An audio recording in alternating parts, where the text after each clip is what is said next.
Hi everyone, সবাইকে স্বাগতম জানিয়ে শুরু করছি আজকের অনুষ্ঠান। সো অনেকেই আমাকে রিকোয়েস্ট করেছিল যে আমি কোরবানিতে কেন গরুর গোশত দিয়ে কোনো রেসিপি দেখাইনি আর কি। সো আজকে আমি আপনাদেরকে দেখাবো কিভাবে আপনি কোরবানির ঝুরা মাংস দিয়ে একটি ইন্দোনেশিয়ান ডিশ নাসি গোরেং ইন্দোনেশিয়ান ফ্রাইড রাইস রান্না করতে পারবেন। সো কথা না বাড়িয়ে চলুন শুরু করে দিই আজকের অনুষ্ঠান। এবং খুবই easy PG lemon squeegee kind of recipe. শুধু এক দুইটা ইনগ্রিডিয়েন্টস আছে যে একটু ডিফিকাল্ট পাওয়াটা, বাট সেটারও আমি সাবস্টিটিউট দেখিয়ে দিয়েছি। সো চলুন শুরু করে দিই আজকের রান্না বান্না। নাসি গোরেং বানানোর জন্য আমাদের যা যা লাগবে সেটা হচ্ছে যে আমাদের গাজর লাগবে, আমাদের শশা লাগবে, শশা এটা ডেকোরেশনের জন্য, গাজর আমরা ফ্রাইড রাইসে দিব। লাগবে 3টা ডিম, আপনি যেই কয়জনের জন্য বানাবেন সেই কয়জনের জন্য ডিম লাগবে। লাগবে হচ্ছে সুইট সয়া সস, এটা হচ্ছে ইন্দোনেশিয়ান একটা সস আর কি। আপনার কাছে যদি সুইট ডার্ক সয়া সস না থাকে তাহলে আপনি নর্মাল রেগুলার ডার্ক সয়া সসের মধ্যে একটু চিনি দিয়ে ইউজ করতে পারবেন। ডেফিনেটলি লাগবে আমাদের বিফ, এটা হচ্ছে ঝুরা মাংস। আপনাদের বাসায় নিশ্চয়ই এখনো ঝুরা মাংস সবাই খাচ্ছে, সো আমার করলাম কেন না এটাতে একটা রেসিপি দেখানো যাক। যাই হোক, লাগবে আমাদের চিকেন পাউডার, আর এটা হচ্ছে শ্রিম্প পেস্ট।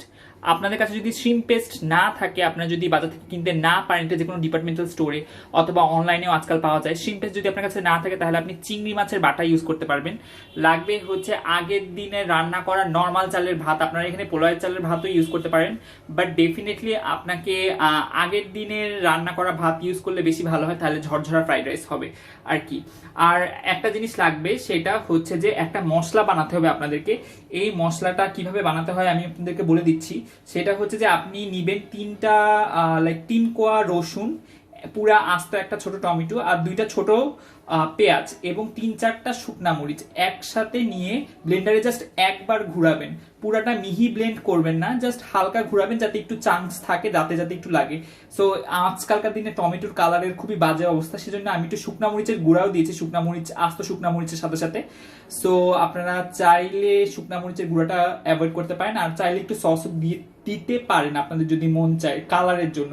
বেসিক্যালি শুকনা মরিচ আর টমেটোতে কালার আসার কথা, বাট শুকনা মরিচ আজকাল কালার আসে না, দ্যাটস ওয়াই আমি একটু শুকনা মরিচ আর টমেটো না সরি চিলি সস ইউজ করছি। সো এখানে আছে রসুন, 2 কোয়া থেকে 3 কোয়া রসুন, আর হচ্ছে 2টা ছোট পেঁয়াজ, আর 3-4টা হচ্ছে শুকনা মরিচ, আর হচ্ছে একটা মিডিয়াম সাইজ টমেটো। সবগুলো একসাথে আমি ব্লেন্ডারে একবার একটু ব্লেন্ড করে নিয়েছি। আপনারা যদি বাসায় ব্লেন্ডার না থাকেন, পাটা পুতায় একটু আপনি হালকা স্ম্যাশ করে নেবেন, যাতে হালকা হালকা একটু দাঁতে বাঁধে আর কি।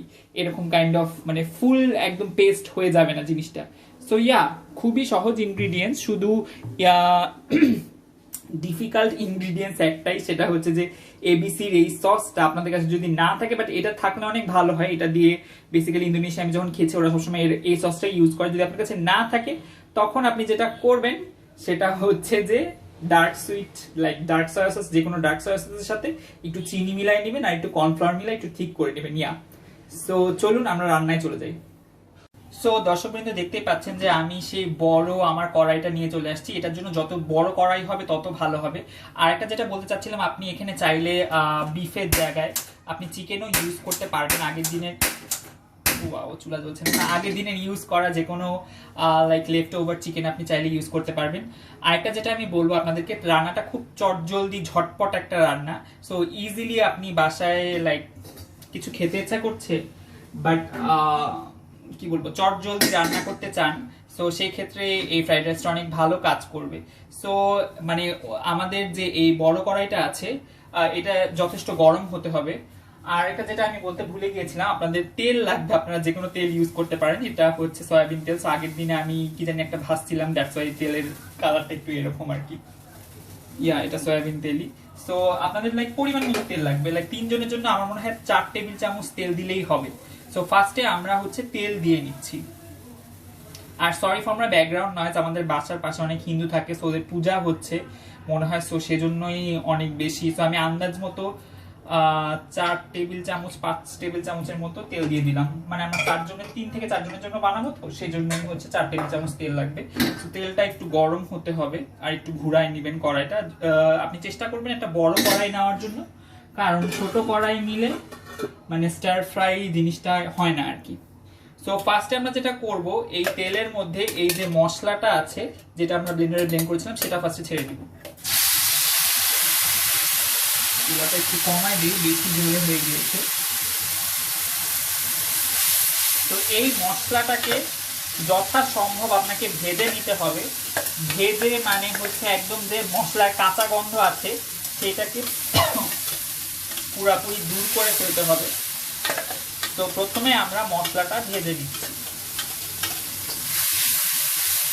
এটা মোটামুটি 3 থেকে 4 মিনিট ভাজলেই হবে, যতক্ষণ না পর্যন্ত মানে মশলার উপরে পানিটা চলে গিয়ে তেলটা উঠে না আসে, ততক্ষণ আমরা মশলাটা ভেজে নিচ্ছি আর কি।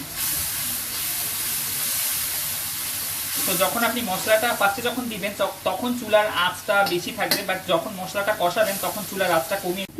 সো আপনাদের যখন মশলাটা এরকম ভাজা ভাজা হয়ে যাবে, আপনারা যদি মনে করেন যে তখন একটু তেল দেওয়া দরকার, আপনারা একটু চাইলে তেল দিতে পারেন। তো এর মধ্যে আমি এখন গাজর কুচিটা দিয়ে দিব।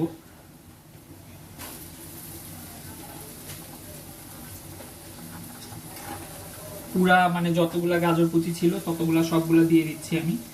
আপনারা চাইলে অন্যান্য ভেজিটেবলও কাটতে ইউজ করতে পারেন, লাইক ক্যাপসিকাম, তারপরে বরবটি। বাট আমাদের বাসায় বরবটি ছিল, কিন্তু আমার বরবটি এখন কাটতে ইচ্ছা করছিল না বলে আমি দেইনি। তো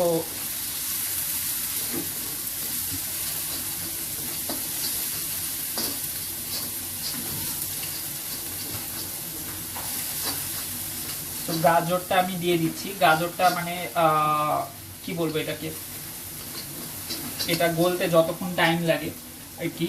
তো এর মধ্যে আমি যে ঝুরা মাংসটা আছে গরুর গোশের সেটাও দিয়ে দিচ্ছি। তো আপনারা যদি এখানে কাঁচা মাংস ইউজ করতে চান গরুর গোশ, তাহলে আপনাদেরকে আগেই কাঁচা মাংসটা মানে হালকা একটু লবণ দিয়ে ভেজে নিতে হবে। আর আমি এই রান্নায় কোনো রকম লবণ ইউজ করছি না। আপনারা হয়তো একটা জিনিস খেয়াল করেছেন, কারণ হচ্ছে ডার্ক সয়া সসে, লাইক সুইট ডার্ক সয়া সসে লবণ থাকে, চিকেন পাউডারে লবণ থাকে, শ্রিম্প পেস্টেও লবণ থাকে। তো আপনার এক্সট্রা কোনো লবণের প্রয়োজন হবে না। তো এই ক্ষেত্রে আমার মনে হচ্ছে আমার একটু তেল দেওয়া দরকার, কারণ তেল একটু কম লাগছে, যেহেতু মশলাটা আমি ভেজে ভেজে একদম একাকার করে ফেলেছি, দ্যাটস ওয়াই। তো আমি আরো 2 টেবিল চামচের মতো তেল দিয়ে দিচ্ছি। তো আমি যেহেতু বলেছি 4 টেবিল চামচ, তার মানে এই না যে আপনাকে 4 টেবিল চামচের মধ্যে দিয়ে রান্না করতে হবে, লাইক কম বেশি হতেই পারে। তো এই ক্ষেত্রে আমরা আঁচটাকে একটু বাড়ায় দিব। দেখতেই পাচ্ছেন আঁচটা এরকম বাড়া আছে, এবার রান্না হবে। এখন আমি যেটা করব সেটা হচ্ছে যে শ্রিম্প পেস্টটাকে একটু ভাজতে হবে। তো শ্রিম্প পেস্টটাকে ভাজার জন্য আমাদের যেটা করতে হবে, একটু লাইক ফাঁকা জায়গা লাগবে আর অল্প আর একটু তেল লাগবে। আমার কাছে কেন মানে মনে হচ্ছে জানি তেল কম। সো শ্রিম্প পেস্ট আমাদের মোটামুটি 1 চামচ দিলেই হবে। আপনি যদি শ্রিম্প পেস্টের জায়গায় লাইক চিংড়ি মাছের বাটাও ইউজ করেন, সেখানে আপনাকে 1 থেকে 2 চামচ চিংড়ি মাছের বাটা দিলেই হবে। সো লাইক পুরোপুরি 1 চামচ লাগবে না, এতটুকু হলেই হবে।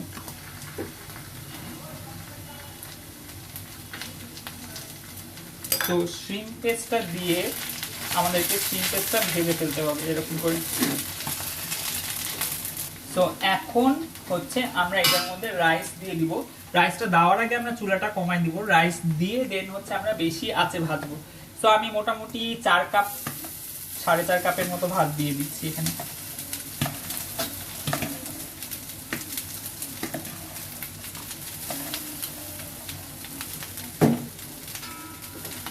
তো আমি চুলাটাকে কমাই দিচ্ছি। আর এখন এটার মধ্যে আমরা দিব সেই সুইট সয়া সসটা। সো এখানে আমি একটু মেজার করে দিই, না হলে একটু বেশি পড়ে যেতে পারে। আমার মনে হচ্ছে মোটামুটি 1 টিস্পুন 2 টিস্পুন দিলেই হবে আমার মনে হচ্ছে। যদি আপনাদের লাগে আরো পরে তাহলে আমরা পরে আরো দিব, বাট আমার মনে হচ্ছে 2 টিস্পুন দিলেই হবে। আর হচ্ছে আমরা এখন এটাতে যেটা অ্যাড করব সেটা হচ্ছে যে অল্প একটু chicken powder. Like chicken powder যদি আপনাদের কাছে না থাকে তাহলে টেস্টিং সল্ট অ্যাড করবেন, বাট নর্মাল সল্ট দেওয়ার দরকার হবে না। লাইক 1 টিস্পুনের মতো আমরা চিকেন পাউডার দিয়ে দিলাম। এখন হচ্ছে আমরা সব কিছুকে মিক্স করে ফেলব।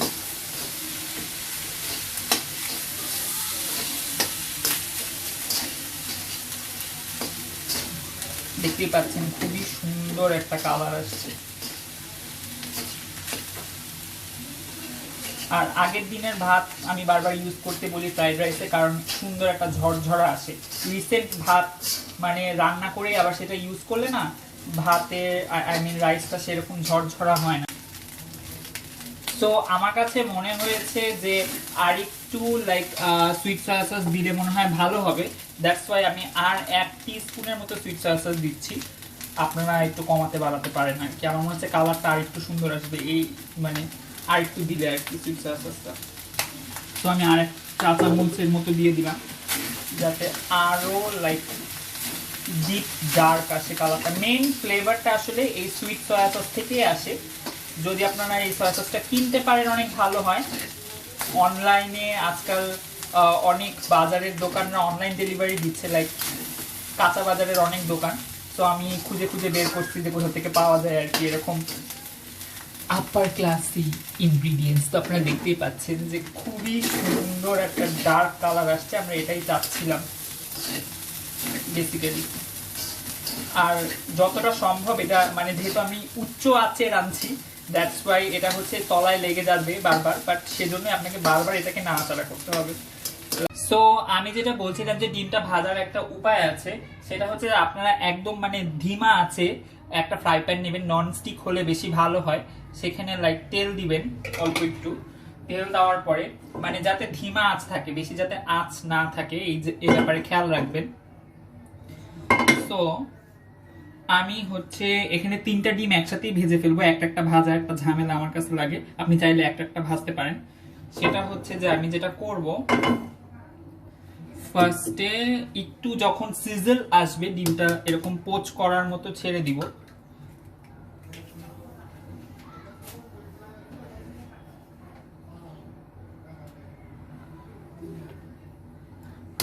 যখন একটু সিজল আসবে আর একটু খেয়াল রাখবেন যে কুসুমটা যাতে না ভাঙে।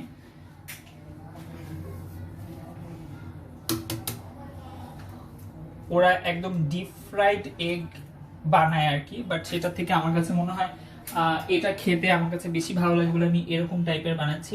এখন হচ্ছে চুলার আঁচটা আপনারা একটু বাড়িয়ে দিবেন। সো দেখতেই পাচ্ছেন ডিমটা ভাজা। সো যখন দেখবেন ডিমটা এরকম লাইক হালকা একটু ভাজা স্টার্ট করেছে, এবার হচ্ছে এইটার মধ্যে আপনি পানি দিয়ে দিবেন।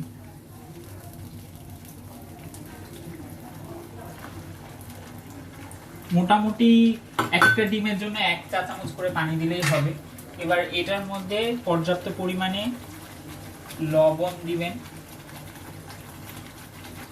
লবণ দিয়ে ধিমা আঁচে ডিমটা ঢেকে দিবেন। এই ডিমটা হতে অ্যাটলিস্ট লাইক 5 মিনিটসের মতো লাগবে। সো ডিমটা হয়ে গেলে আমি আপনাদেরকে চেহারা দেখাই ডিমের, দেন সার্ভিং এ চলে যাব। সো দেখতেই পাচ্ছেন দর্শক বিন্দু আমার ডিমটা মোটামুটি হয়ে গিয়েছে।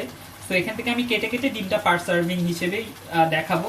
তো যখন লাইক পানিটা একদম টেনে যাবে আর ডিমের কুসুমটা এরকম হয়ে যাবে লিটারেলি, দেখতেই পাচ্ছেন। তো তখন হচ্ছে আপনারা ডিমটাকে মানে চুলাটাকে অফ করে দিবেন। আপনারা চাইলে এটার উপরে পেপারও দিতে পারেন, বাট যেহেতু ফ্রাইড রাইসে মোটামুটি ঝাল আছে, দ্যাটস ওয়াই আমি আর কোনো পেপার ইউজ করছি না, বাট আপনি চাইলে পেপার ইউজ করতে পারেন। সো দর্শকবৃন্দ দেখতেই পাচ্ছেন this is the final like output. আর একটু পানি পড়ে রয়েছে, sorry for that. So this is the final output. এভাবেই নাসি গোরেং সার্ভ করে রিয়েলি যখন ইন্দোনেশিয়া আপনি বা মালয়েশিয়াতে খাবেন। আর একটা বড় জিনিস হচ্ছে যে এখানে হচ্ছে প্রন ক্র্যাকার্স কেন বললাম, প্রন ক্র্যাকার্স সার্ভ করা হয়, বাট রাইট না আমার কাছে প্রন ক্র্যাকার্স নাই। আর this is the full and final look, এবং খেতে আই নো দ্যাট অনেক মজা হয়েছে। সো আমি একটু খেয়ে আপনাদেরকে জানাচ্ছি। সরি ভেঙে ফেললাম। সো আমি একটু খাই। অবশ্যই অনেক মজা হয়েছে, আপনারা ডেফিনেটলি বাসায় ট্রাই করে দেখবেন। ছবি তোলার আগেই আমি হচ্ছে খেয়ে ফেললাম। So unprofessional. তো thank you very much for watching this recipe. যদি ভিডিওটা ভালো লেগে থাকে লাইক করতে ভুলবেন না, শেয়ার করতে ভুলবেন না, এবং নিচে কমেন্ট সেকশনে কমেন্টে জানাতে ভুলবেন না যে রেসিপিটি কেমন লেগেছিল। এবং যদি আপনি বাসায় এই ইন্দোনেশিয়ান ফ্রাইড রাইসটা আই মিন নাসি গোরেংটা বানিয়ে থাকেন, সো আমাকে ইনস্টাগ্রামে ট্যাগ করতে ভুলবেন না। আমার ইনস্টাগ্রাম ফেসবুক দুই জায়গার নামই হচ্ছে সাগাজাবাই সাজেদ। নিচে লিঙ্ক দেওয়া থাকবে, এবং আমি ভিডিওর আশেপাশে কোনো একটা জায়গায় আমার হ্যান্ডেলের নামটা ঠিকভাবে দিয়ে দেওয়ার চেষ্টা করবো। So thank you very much for watching this recipe, এবং আশা করছি রেসিপিটা অনেক ভালো লাগবে। একটা দুইটা ইনগ্রিডিয়েন্টস আছে একটু আনকমন, বাট আমি আপনাদেরকে কি বলে এটাকে অল্টারনেটিভ দিয়েও দিছি যে আপনি এইটা বাদে এইটা আপনি ইউজ করতে পারবেন। So yeah, see in my next video. টাটা, বাই বাই, ভালো থাকবেন, সুস্থ থাকবেন, নিরাপদে থাকবেন। অ্যান্ড সাকাদাবি সাজাদের রান্নাঘরের সাথেই থাকবেন। বাই।